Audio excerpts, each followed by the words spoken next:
Squidward. Yellow sand look like SpongeBob. You still rock bottom at the bus stop, bitch. Squidward nose up in your hole. Dick in the sandy cheek, she touch her toes.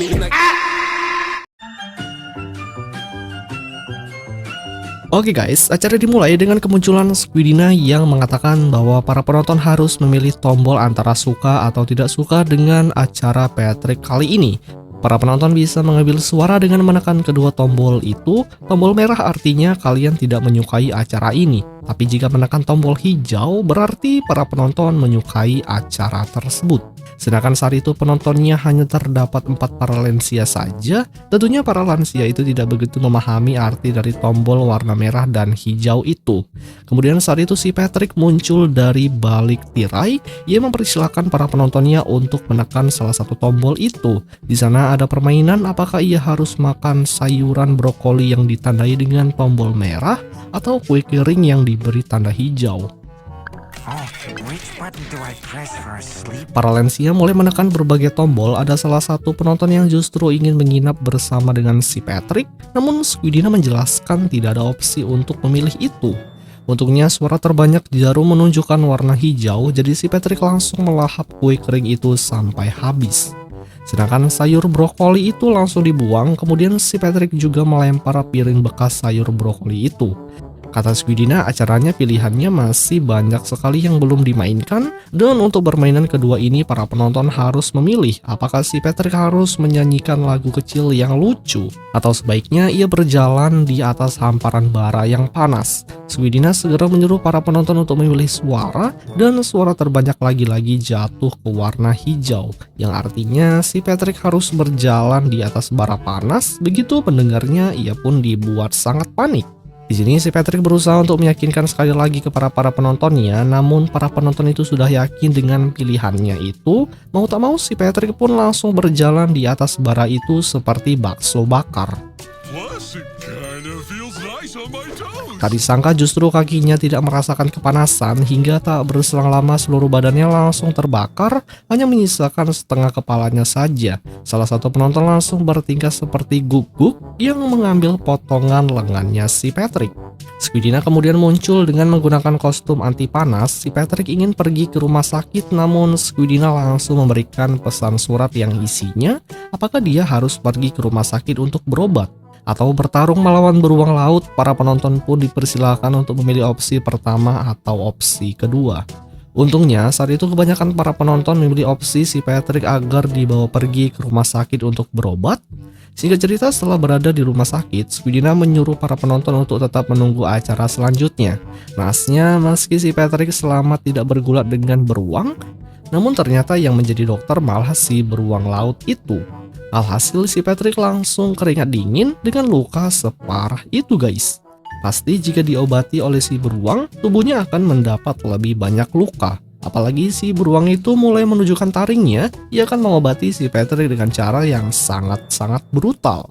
Mendengar perkataan tersebut membuat si Patrick langsung segera beranjak dari kasur dan pergi melarikan diri dari kejaran si beruang laut tersebut. Kemudian si beruang itu terus mengejarnya. Untungnya salep yang diberikan oleh si beruang itu telah menyembuhkan lukanya, sehingga si Patrick bisa pergi melarikan diri tanpa hambatan. Dalam pelariannya si Patrick mendapat jalan buntu. Di dinding tembok ia melihat pilihan, apakah ia harus naik lift atau berjalan melewati tangga. Si Patrick segera meminta para penonton agar secepatnya memilih di antara keduanya, karena si beruang itu semakin dekat ke arahnya. Para penonton sepakat memilih anak tangga. Ketika si Patrick akan pergi, Squidina malah menghentikannya karena dia masih menunggu tukang surat dalam keseimbangan. Squidina meminta untuk menunggu beberapa menit saja. Si Patrick tidak masalah dengan hal itu, namun tak disangka justru si Patrick diserang beruang habis-habisan. Sedangkan tak berselang lama dari itu, si tukang antar surat telah tiba. Sedangkan kondisi si Patrick sangat mengenaskan. Ketika surat itu dibuka, si Patrick harus memilih menaiki lift. Kini kondisi si Patrick sudah babak belur dan dibawa pergi oleh si beruang laut tersebut. Selanjutnya di sini si Patrick meminta para penonton untuk segera memilih agar memulangkannya pergi ke rumah dan mengakhiri acara ini. Namun para penonton sepakat mereka akan melanjutkan acara ini sampai acara itu benar-benar selesai dengan baik. Saat di depan pintu namun liftnya tidak ada, sehingga si beruang itu langsung mendorongnya hingga terjatuh ke dalam lubang lift yang sangat dalam. Si Patrick berteriak histeris ketakutan apalagi dia tidak bisa melihat ujung daratan. Squidina terbang menggunakan alatnya yang memberitahu alasan si Patrick tidak bisa melihatnya. Dikarenakan para penonton masih belum memutuskan. Ketika ia membuka amplopnya, para penonton harus memilih antara paku logam atau permen lollipop. Tentunya si Patrick berharap para penonton bisa memilih opsi permen lollipop itu. Untungnya para lansia itu memilih opsi permen karena mereka juga menyukainya. Si Patrick langsung dibuat senang, ia akhirnya bisa tenang, namun ketika ia mendarat ternyata permen lollipop itu memiliki banyak tusukan sehingga akibatnya tubuhnya malah terluka guys. Lalu setelahnya si Patrick keluar lift dengan tubuh yang dipenuhi permen lollipop, namun meski begitu di dalam gua ia tetap menikmati permen tersebut. Hingga ia malah dikejutkan dengan keberadaan monster yang sama-sama menginginkan permen lollipop itu. Namun jika tidak memberikannya maka ketiganya akan menghajar si Patrick. Tak lama dari itu Squidina muncul yang memberikan surat lagi kepada si Patrick. Opsi kali ini tombol merah artinya harus berkelahi dan tombol hijau artinya ia harus menyerahkan permen lollipop lezatnya kepada para ketiga monster itu. Tentunya si Patrick memilih untuk berkelahi saja ketimbang permennya harus dibagikan, akan tetapi para lansia itu tidak akan memberikan tombol warna merah. Karena jika itu terjadi, maka pertunjukan ini akan segera berakhir. Oleh sebab itu, para lansia sepakat memilih tombol hijau agar si Patrick membagikan permennya terhadap ketiga monster tersebut. Tentunya atas pilihan itu membuat si Patrick sangat sedih, ia pun terpaksa menyodorkan bokong ke hadapan para monster untuk mengambil permennya. Para monster itu pun sangat senang. Lalu si nenek tua itu menyesal karena tidak memilih si Patrick untuk berkelahi. Setelah semuanya selesai, si Patrick memutuskan pergi. Namun si monster itu malah menarik tubuhnya dan tidak membiarkan si Patrick untuk pergi. Alasannya karena para monster itu ingin menjadikan si Patrick sebagai pemimpin baru mereka. Sekarang ketika para monster itu telah setuju dan mereka tentunya akan keluar dari dunia bawah tanah ini untuk mengikuti kemana Patrick pergi. Karena kini ucapannya adalah perintah yang harus dilaksanakan, akhirnya para ketiga monster itu telah keluar dari bawah tanah. Kemunculannya membuat orang-orang yang sangat ketakutan menjauh dari lokasi. Sedangkan si monster itu berencana akan menghancurkan kota-kota itu. Dari atas sana, Squidina melemparkan selembar amplop untuk tantangan berikutnya. Jika menekan tombol merah, maka ia beserta dengan ketiga monster akan menghancurkan seluruh kota. Jika menekan tombol hijau, maka dia akan mencalonkan sebagai wali kota yang baru. Untungnya saat itu voting menunjukkan jika si Patrick harus mencalonkan diri sebagai wali kota yang baru. Singkat cerita, sekarang si Patrick mulai melakukan belusukan untuk mencalonkan diri sebagai wali kota. Ia pun meminta izin untuk mencium seorang bayi. Awalnya sang ibu tidak memperbolehkannya. Namun setelah diberitahu dia akan menjadi calon wali kota, sang ibu langsung mengizinkannya dan si Patrick langsung menciumnya guys. Di sisi lain, para monster itu mulai menyebarkan selembaran monster berukuran besar di mana-mana tanpa mengenal tempat. Sejak saat itu, kini si Patrick mulai mencium satu persatu para bayi yang ada di kotanya.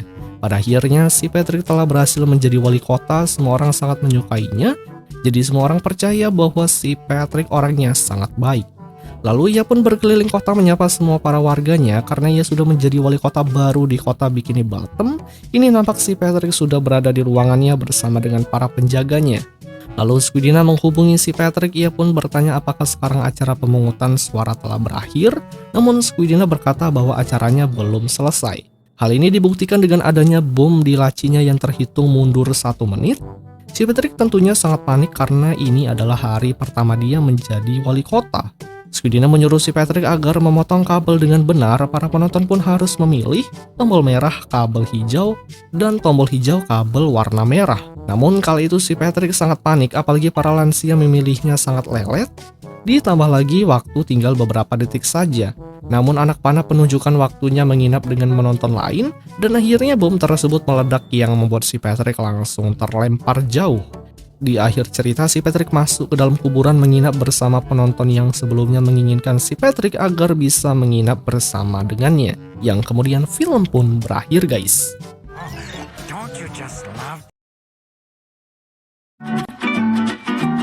Hai guys, film dimulai yang memperlihatkan satu anggota keluarga yang sedang mengabadikan momen bayi mereka. Namun tak lama rumahnya malah ditabrak oleh SpongeBob yang sedang mengemudikan kendaraannya. Nyonya Puff menyuruhnya agar SpongeBob berhenti, namun dia tak bisa menghentikan kendaraan. Ditambah lagi kendaraan itu melaju dengan sangat cepat menuju ke tempat di bayi itu. Didik bayi kemudian mengeluarkan kemampuan kakinya yang tumbuh secara singkat menjadi lebih besar. Kemudian si bayi itu langsung segera membawa kedua orang tuanya dari tempat kekacauan tersebut. Saat sampai di luar, si bayi itu langsung segera membawa kedua orang tuanya ke tempat yang lebih aman. Sementara itu, kendaraan SpongeBob terus melaju dengan sangat cepat hingga kendaraan itu menabrak salah satu kota. Sedangkan di sisi yang lain yang memperlihatkan para warga kota Bikini Bottom sedang berkumpul, yang mana warganya sedang menunggu perusahaan pembuatan bahan peledak yang akan segera dibuka. Namun saat si pemilik itu akan memotong tali merah, namun datanglah SpongeBob dan Nyonya Puff yang menabrak tali itu hingga menyebabkan kendaraannya terlempar ke atas. Nyonya Puff dan SpongeBob langsung berteriak histeris karena kendaraannya melambung tinggi hingga pada akhirnya kendaraan itu bisa terhenti setelah terjatuh tepat di rumah Nyonya Puff hingga menyebabkan kehancuran yang sangat lumayan. Dalam keadaan bentuk tubuh yang menggelembung, Nyonya Puff sangat kesal kepada SpongeBob karena sudah bertahun-tahun dia mengajarinya, namun selalu saja gagal. Nyonya Puff langsung menyuruh SpongeBob agar secepatnya pergi dari rumahnya yang kini telah hancur lebur. SpongeBob kemudian langsung menggunakan sepedanya untuk pulang. Bahkan di titik ini Nyonya Puff merasa sudah tidak mampu lagi mengajari SpongeBob. Namun di sisi lain dia juga merupakan seorang guru mengemudi, jadi dia mulai optimis kembali untuk tetap mengajarnya. Nyonya Puff kemudian menghubungi seorang petapa yang tempatnya sangat jauh. Sang penapa itu kemudian langsung menerima panggilan dari Nyonya Puff, dan di sana ketika panggilan sudah dijawab, Nyonya Puff langsung berteriak bahwa SpongeBob orang yang sangat bodoh dan menjekelkan. Perkataan itu sempat diucapkan berulang kali guys. Hingga si petapa itu hampir terjatuh dari tempatnya, kemudian dia langsung memberikan saran agar mengubah pola pikir Nyonya Puff mengenai SpongeBob. Meski dia bersama dengan SpongeBob, namun pikirannya harus membuang SpongeBob jauh-jauh. Setelah telepon itu ditutup, si petapa itu langsung segera membuang teleponnya karena dia tahu jika berkaitan dengan SpongeBob pasti urusannya sangat panjang. Sehingga cerita terlihat saat itu Nyonya Puff hampir saja tiba di tempat pekerjaannya, namun dia masih belum bisa bagaimana cara melakukannya. Ia sempat menghela napas hingga mendengarkan ada suara musik di tempat itu. Ternyata Nyonya Puff telah melihat di atasnya ada kapal selam besar yang sedang berhenti. Nyonya Puff mulai memikirkan sebuah ide di kepala, lalu ia langsung segera bersembunyi di balik bebatuan. Lalu menggunakan masker penutup wajah, kemudian menembakkan penembak jangkar ke arah kapal selam itu hingga dia berhasil ke sana guys. Di dalam kapal selam itu, Nyonya Puff melihat ada satu orang manusia yang sedang mengupas ratusan kentang. Dari sana ia pun memiliki sebuah ide yang nantinya dia bisa menyelesaikan permasalahan tersebut. Ketika orang itu menyetel musik, Nyonya Puff langsung segera mengeluarkan alat untuk memecahkan kaca jendela. Begitu kaca tersebut telah bolong, Nyonya Puff langsung segera masuk ke dalam dengan menggunakan tembakan jangkar miliknya. Lalu di bawah ia langsung segera mengambil satu kentang. Saat Nyonya Puff pergi, akhirnya kapal selam itu mulai dimasukkan air. Dan ternyata idenya menggunakan kentang itu tak lain membuat si kentang itu menyerupai dirinya meski nggak mirip. Saat Nyonya Puff mendengar suara SpongeBob, dia pun langsung segera pergi meninggalkan kentang di kendaraannya.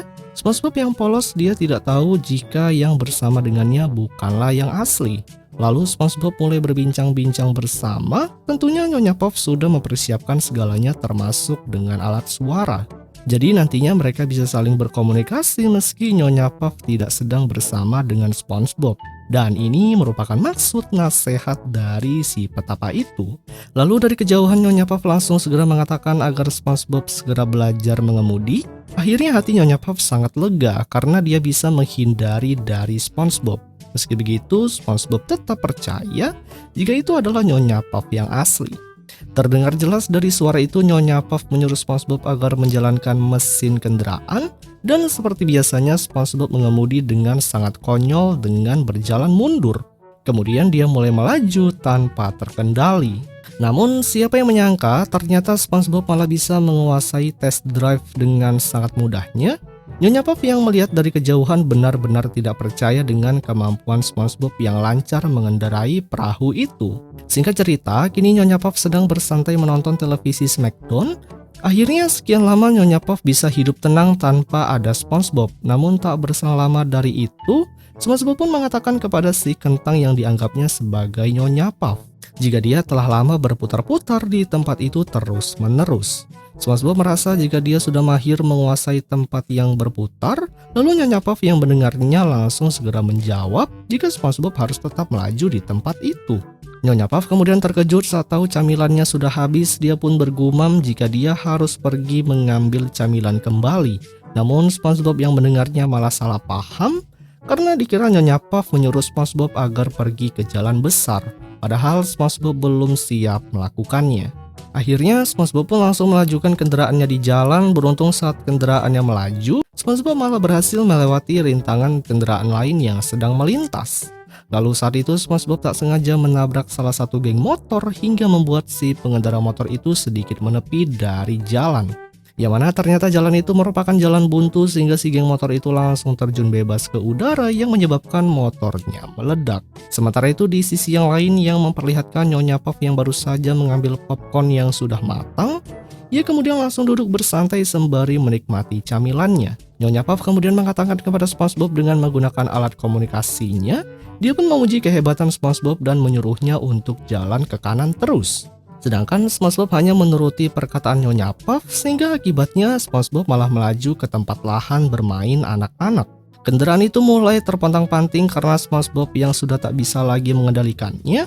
Ditambah lagi kekacauan tak hanya sampai di sini saja. SpongeBob malah menabrakkan kendaraannya ke tempat penjara sehingga para sipir dan para tahanan langsung segera pergi melarikan diri. Sementara itu si Nyonya Puff hanya asik bersantai memanjakan dirinya hingga menyebabkan Nyonya Puff tersedak oleh camilan itu. SpongeBob yang sudah berhenti di lampu merah sempat membantu menepuk-nepuk si kentang yang dikira itu adalah Nyonya Puff. Lalu SpongeBob telah mendengarkan peringatan dari petugas Satlantas dari alat komunikasi jika ada salah satu pengendara yang telah melakukan pelanggaran lalu lintas. Di sana justru SpongeBob telah melihat si pengendara sepeda yang dimaksud oleh petugas Satlantas. Sehingga SpongeBob langsung memasang sirine polisi, kemudian dia langsung mengejar si pengendara sepeda itu dengan kecepatan tinggi. Sedangkan si pengendara yang mengetahui ada kendaraan yang sedang mengejar, ia pun langsung ngebut tanpa diduga si geng motor yang sudah terluka parah ada di sana. Alhasil, para geng motor itu langsung segera mengejar SpongeBob. Mereka harus melewati jalan yang naik turun. Di sisi yang lain yang memperlihatkan satu anggota keluarga yang sedang berada di tempat pabrik pembuatan bahan peledak yang akan segera dibuka, namun mereka malah dikejutkan dengan kedatangan SpongeBob yang menuju ke arahnya. Beruntungnya saat itu SpongeBob malah berbelok arah sehingga orang yang dikejar dan juga yang mengejarnya malah terus jalan lurus menuju ke tempat pabrik tersebut. Alhasil si bayi itu langsung menggunakan kemampuannya lagi untuk menyelamatkan orang-orang agar secepatnya pergi dari sana. Sehingga akibatnya terjadilah ledakan yang cukup besar dan SpongeBob langsung memakai kacamata guys. Lalu Nyonya Puff terbangun dari tidurnya saat dia melihat sebuah berita darurat dari Bikini Bottom, yang mana berita itu menayangkan tentang SpongeBob yang sudah meresahkan banyak warga karena di jalanan ia kebut-kebutan bersama dengan kentangnya. Berita itu juga memberitahu jika SpongeBob telah dikejar oleh para geng motor, sehingga akibat ugal-ugalan SpongeBob mulai dicari oleh petugas Satlantas. Bahkan kameramen yang menayangkan berita itu juga ditabrak oleh SpongeBob. Alhasil Nyonya Puff langsung keringat dingin setelah tahu anak didiknya telah melakukan kekacauan besar di kota Bikini Bottom. Ketika Nyonya Puff melihat ke arah jendela, dia pun dibuat kaget dikarenakan seluruh kota Bikini Bottom telah hancur. Kebakaran di mana-mana, helikopter juga meledak. Lalu ketika Nyonya Puff menghubungi SpongeBob namun tidak ada jawaban sama sekali. Alhasil Nyonya Puff bertekad akan memperbaiki semuanya. Nyonya Puff langsung menggunakan rambut palsu dari geng motor kemudian langsung segera pergi meluncur untuk mencari SpongeBob. Akhirnya Nyonya Puff pun mendarat tepat di salah satu geng motor. Lalu ia menggantikan para geng motor itu untuk melakukan pengejaran terhadap SpongeBob. Dan untungnya berhasil menyalipnya, lalu Nyonya Puff segera menyuruh SpongeBob agar secepatnya berbalik arah. Untung Nyonya Puff pun tidak tertabrak, namun masalahnya tak sampai di situ saja. Karena SpongeBob malah menabrak para geng pemotor hingga menyebabkan kecelakaan yang sangat parah. Kentang itu terhempas mengenai api, lalu kentang itu terbelah menjadi beberapa bagian, hingga menabrak tembok dan akhirnya kentang itu jadi hancur. Lalu datanglah truk yang kesandung. SpongeBob kemudian terpental sampai ke tempat si kentang yang sudah hancur. Dia pun langsung menangis terseduh-seduh karena melihat Nyonya Puff yang telah hancur lebur. Di sini dia tak bisa menahan tangisnya hingga pada waktu itu Nyonya Puff yang asli datang dan langsung mengambil rambut palsunya. SpongeBob yang mengetahui jika Nyonya Puff masih hidup akhirnya bisa senang, sedangkan Nyonya Puff yang merasa bersalah karena ulahnya yang telah menipu SpongeBob, akhirnya dia mengatakan jika ia akan mengajarkan SpongeBob kembali agar dia bisa selamat di jalan. Dan kali ini masalahnya bertambah besar karena para geng motor yang sudah luka-luka itu ingin menyerang mereka berdua.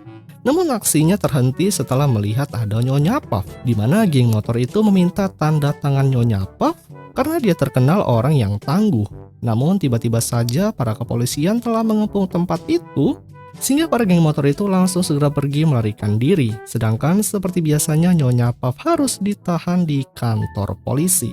Di akhir cerita Nyonya Puff dipekerjakan untuk mengupas tumpukan kentang, dan dia juga telah membuat satu kentang untuk menjadi teman ngobrolnya. Yang kemudian film pun berakhir guys.